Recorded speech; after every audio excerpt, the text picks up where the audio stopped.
Good morning. We're going to get started here in like 1 minute. I'm running just a scooch behind. Oh, I hit something. There we go. Hey. We're going to get going here in, like I said, 2 minutes or so. I'm running a scooch behind. I'm glad you're here. Make sure to say hi in the chat. I love saying hi to you in the chat. I love to know who's here. I love to know who I'm talking to. So say hi in the chat. Tell me how your weekend was. We're going to get going here in just a couple minutes.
Alright, let's do it. It's time for the Morning Meowncements. Morning Meowncements on the Nightcap with Nightcat YouTube channel. This is the kitsch-minded morning show where we get you ready for the day. Happy Monday. I know, it is hard going on a Monday.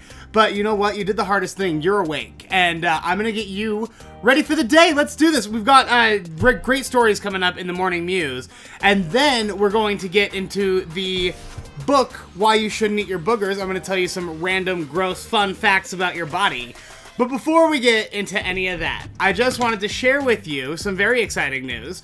There is a podcast here in town. They've been around for a long time. They're called I Am Salt Lake. And they just interview cool people all around Salt Lake. It's a great podcast if you've never listened to it before. But I'm buddies with them over there and asked if I could come on and talk about Nightcat. And they let me! So the new episode dropped this morning. It is episode 484. Jackson Carter, host of YouTube Nightcap with Nightcat. Go find episode 484. It's the newest one on the I Am Salt Lake podcast. I talk about a lot of stuff, including radio stuff. Kind of a little more about what happened there, if you're interested in what happened there. But nothing bad, obviously. But we talk about that. We talk about what I've got coming up in the future. Talk about weird stuff that I've been up to in the past. It's a really fun interview. Look for the I Am Salt Lake podcast on your favorite podcast directory. I'll put the link up in the description of this video later. I forgot to do it before I went live, but if you look back later, I'll put the link in there if you can't find it. It should be really easy to find, though. I Am Salt Lake. Favorite podcast directory. You're gonna love it, I promise.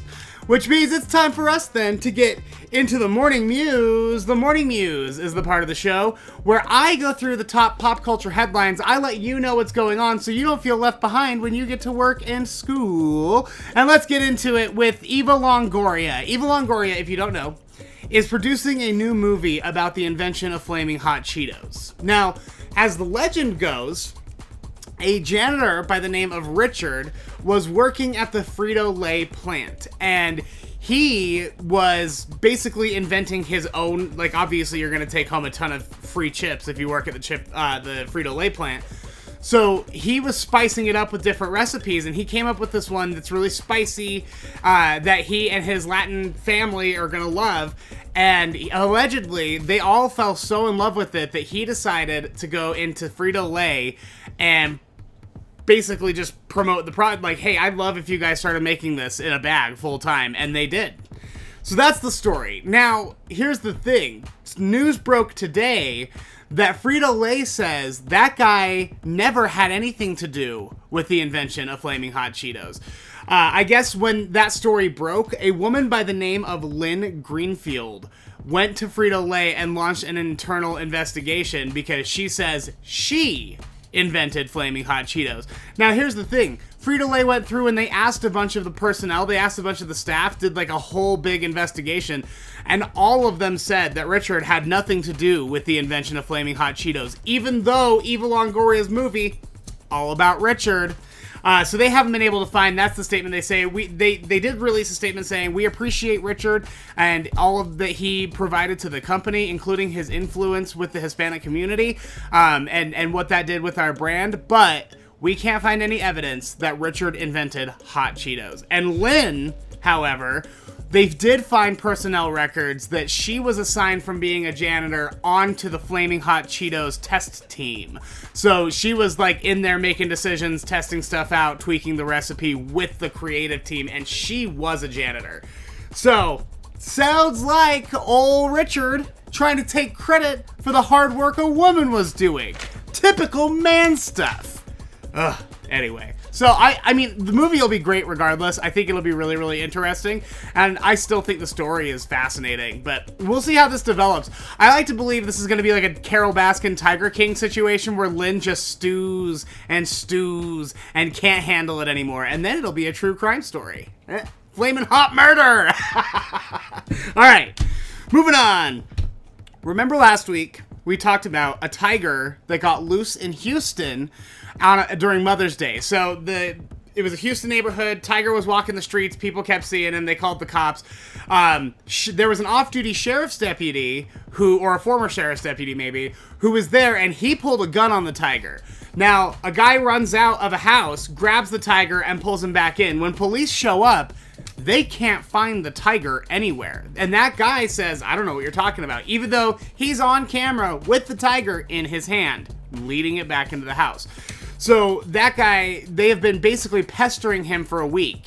He is currently in prison, not for tiger possession, but for an unrelated murder charge. So he's probably a drug runner. Like, if this guy's doing this, drug dealers love exotic animals. That's why there are like hippos in the river in Mexico that got away from like the cartels and stuff.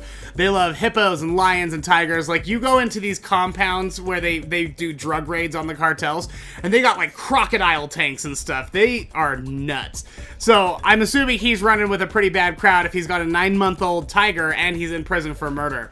His wife, Gia, however, was out of prison, and they were pestering her really hard. Hey, where's the tiger? She goes, I don't know. It's not our tiger. It's not our tiger. Finally, she admits that she had known where it was all week. She took them to a tennis club, which is, I guess they moved him a different bunch of places, but they moved the tiger to a tennis club, and that's where he was when they found him. Tiger is only 9 months old, and they were still bottle feeding him. So, still got a lot of growing to do. It'll be a 600-pound cat when it's full grown. So, you know, if you can't manage it when it's 9 months old and not 600 pounds, I don't know what you plan on doing down the road. Let's see. Yeah, I want to know more about that murder charge. I'm like, what's your deal? What's going on over there? But I couldn't really find a whole lot on it. I'll keep Googling, don't worry. And finally, this is like my favorite headline. This is the best headline I've ever read. And there's not really much of a story to it. I just have to read you the headline and show you the picture because it's so good. So, South Carolina, they've got a state park down there called Huntington Beach State Park. And somebody snapped a picture. Here's the headline. Law-abiding alligator uses the crosswalk. All right, I'm going to show you. Hold on. Matt, nope. There we go. So, this is an alligator using a crosswalk. And they wrote a whole story about it just because he's so cute. I guess it's pretty common in Huntington Beach State Park for there to be tons of gators in the freshwater lake. And this guy was riding his bike and he saw this alligator come from this side of the street where the saltwater marshes are. So he was out there goofing off, having a good time. And then he used the crosswalk because safety first. I just wish he had one of those little orange flags that you carry in like the big city on the crosswalk. Just do. I would kill. If the state park wants to hire me to avoid these little guys getting hit or something, I would literally kill a person to be an alligator crossing guard. I would love it. I think I would be so good at it. I'll make sure they get across the street. Hold on. Let's just zoom this in so you really can appreciate just how handsome this guy is. Oh, have you ever in your life seen anything? Ah, so cute! Oh, I can't take it. I love gators so much. Everyone's so afraid of them, but look, they love rules. They love the law and order. They're just trying to do their own thing. Anyway, I love it so much. He's just the best. And that is the Morning Mews. Before we continue, I would like to quickly plug our Patreon, patreon.com/nightcatshow. Here's the best part about being a Patreon patron. Every Friday, I drop a true crime story on our podcast. It's called Curiosity Killed Nightcat on the Nightcat Radio podcast. Every Friday, you're going to get a different curiosity episode.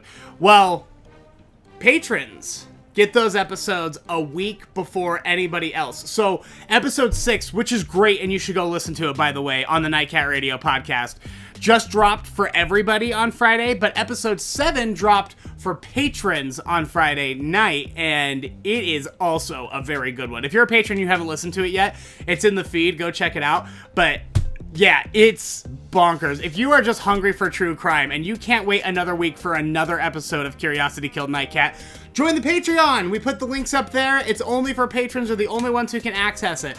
Patreon.com/nightcatshow. I've got 2 donation tiers, $3 and $5 a month. If you can help support this show, help support Nightcat, get it off the ground. We've got a ton in the pipeline. I've got a lot that I'm working on right now, and I'm very excited about it. But I'm only able to do any of it because I don't have a full-time job. This is my full-time job. This is what I'm focusing on now. And I'm only able to do that because my patrons pay me to do it. So thank you so much to my patrons. I know a lot of you are watching right now. Thank you, thank you, thank you.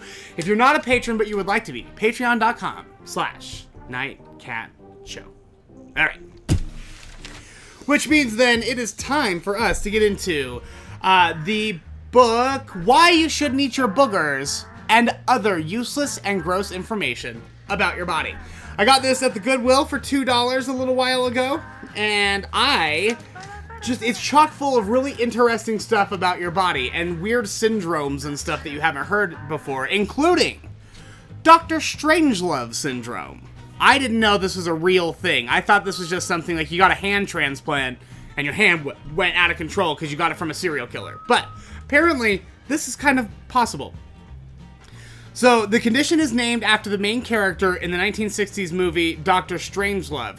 If you don't know, the guy, he's in a wheelchair, and he is like this, like, mad German scientist, like a crazy guy. And he suffers, in addition to being, a mad scientist and in a wheelchair, he suffers from a condition called alien hand syndrome. He has an unruly hand in a black leather glove, which he appears to have little control over. So, out of control hand, this thing will suddenly do a Nazi salute, or it'll try to choke Dr. Strangelove, also because he doesn't have control. The hand's just doing his own thing, right? Now, here's the thing. You think that's just like a science fiction movie. No, honey. In real life, alien hand syndrome, which is now also known as Dr. Strangelove syndrome, is a rare condition caused by a damage to certain parts of the brain, which result in a person's hand acting independently and taking on a life of its own. So, some things that they notice the alien hand, quote unquote, doing. So if your brain is damaged, your hand just sort of does its own thing. And one of the things that they see alien hands doing is just the opposite of whatever the other hand is doing. So if one hand is trying to tie a shoe, the other one will untie it. If one hand's trying to pull your pants up, the other one will try to pull your hand down. And so this just gets really frustrating for these people who can't figure out how to pull their pants up, and they just keep pulling their own pants down, and they get frustrated, and so they'll start punching it. Well, then it'll start punching back, and they get into an actual fight. Some have even said that the alien hand will try to choke them, or they'll try to choke it or something. How do you live like that? How? Absolutely bonkers. Sometimes sufferers are not even aware of what the rogue hand is doing until it's brought to their attention, and they often become angry with it. they will try sometimes, if the hand is being really unruly, they'll try to sit on top of it and like lodge it, like, yeah, you're not going anywhere, right? Well, eventually that hand gets itself out and starts causing mayhem again. So, you know, wear a helmet. Honestly, that's like my number one thing. Protect your brain. Broken arm will heal. Broken foot will heal. Broken brains, they've broken forever. You know, I can't tell you how many times I hear stories about, like, serial killers or really bad guys, violent monsters and stuff, and they were like, oh, they were hit in the head with a swing as a child. Oh, they fell off the stairs and they had 7 concussions or whatever. Like, yeah, that means that their, you know, brain's a little broken. So if their parts of their brain are damaged, your hand can take on a life of its own and start becoming a serial killer. And I don't know how you would defend yourself against that. I don't think it's possible. That is why you shouldn't eat your boogers and other useless and gross information about your body. Let's go check in on the chat real quick. See what's going on over there. Good morning, Marissa. How are you, dear? Zizor. Oh, I know, man. You can't keep your eyes open. Me neither. It's a Monday. I'm hurting. Good morning, Erica. Good morning, Nathan. Hi, Katie. Yeah, I was a little late today. Just a couple minutes late, but we got there. Don't you worry. I'm sorry. Katie, you would have dolphins as an exotic pet? Ooh, that's a good question. What's your favorite exotic pet? I mean, obviously I'm getting a gator, but to me that's not exotic. That's just a scaly puppy. If I'm gonna get like an exotic animal, probably a bear. I love bears. Bears, gators, and raccoons are my 3 favorite animals. So I want bears, gators, and raccoons in my backyard. That's what I'm looking for. But yeah, dolphins also a great choice. I do love dolphins. Toucans. Zizor. Toucans are rad. I think, did they get another one? Or maybe they got a hornbill. Scales and Tails used to have a toucan. And they might have gotten a more recent one, but I think maybe that was a hornbill bird. But it's really cool. I love toucans. They're rad.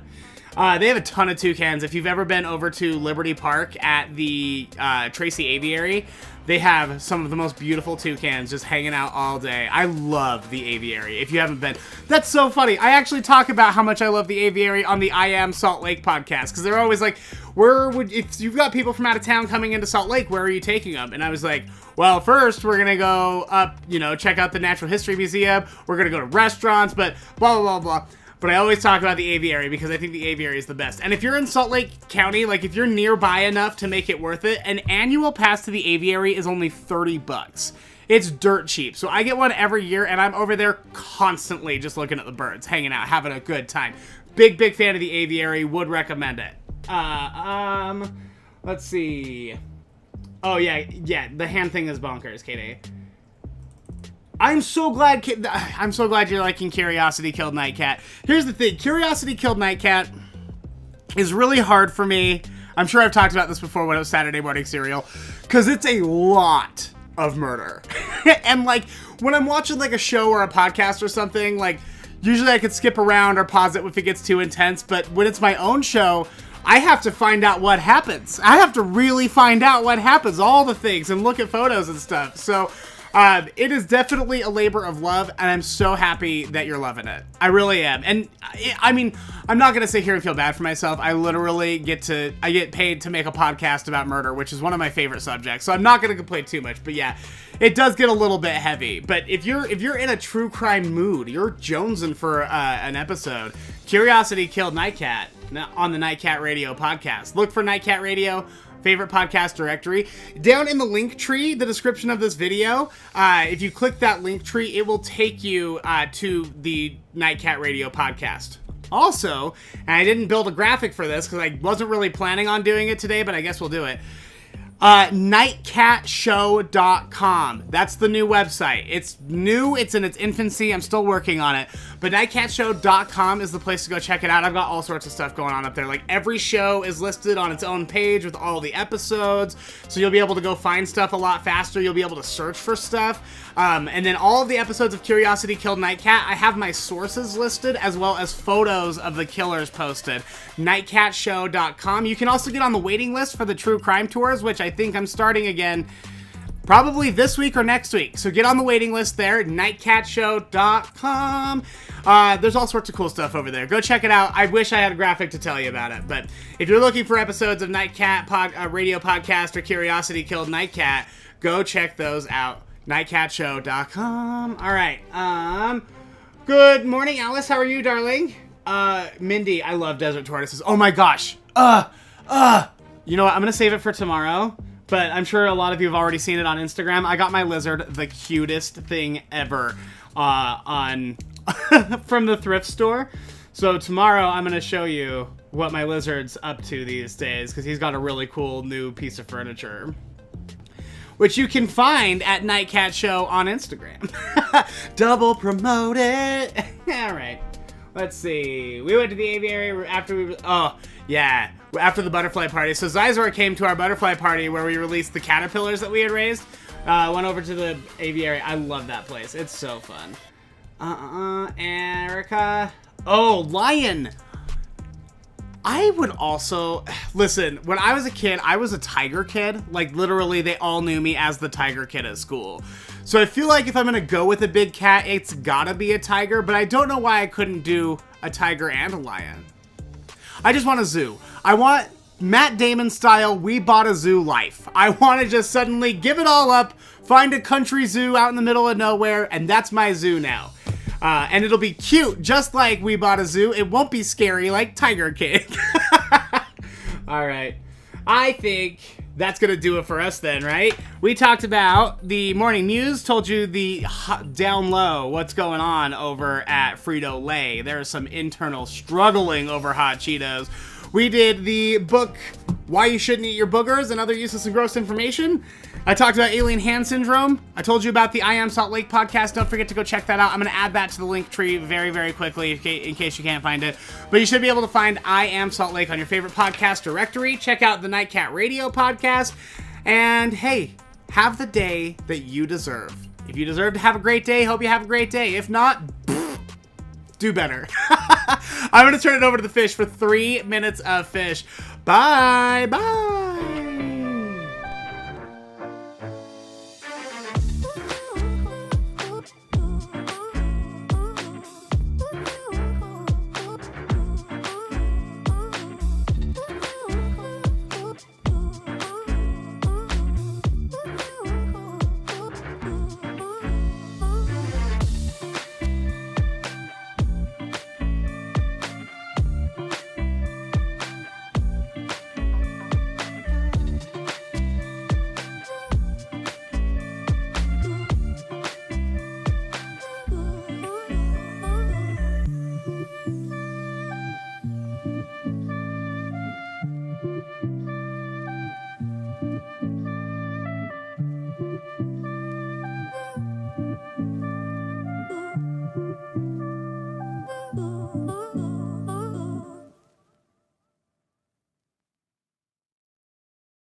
And that's going to do it for the morning announcements. Go out, have the day you deserve. Say goodbye to the fishies. By the way, did you notice how clean that tank is? Are you kidding me? Look how spotless. I scraped algae off everything except for the heater, obviously. But I scraped algae, I vacuumed the gravel, I cleaned that place. You're so lucky, you spoiled little fish. All right,